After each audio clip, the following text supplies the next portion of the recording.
பயணிகளின் கவனத்திற்கு நெல்லை சந்திப்பிலிருந்து கேரள மாநிலம் பாலக்காடு வரை பாலருவி எக்ஸ்பிரஸ் ரயில் இயக்கப்படுகிறது.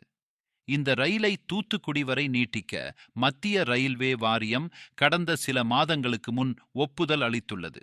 இந்த ரயில் சேவையை நேற்று பாலக்காடு ரயில் நிலையத்தில் இருந்து மத்திய அமைச்சர் சுரேஷ் கோபி துவக்கி வைத்தார்.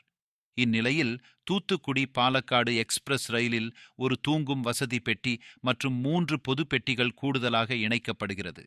வண்டி எண் 16791 திருநெல்வேலி பாலக்காடு பாலருவி எக்ஸ்பிரஸ் ரயிலில் நேற்று முன்தினம் முதல் 4 பெட்டிகள் கூடுதலாக சேர்க்கப்பட்டுள்ளது. வண்டி எண் 16792 பாலக்காடு திருநெல்வேலி பாலருவி எக்ஸ்பிரஸ் ரயிலில் நேற்று முதல் 4 பெட்டிகள் கூடுதலாக இணைக்கப்பட்டுள்ளது.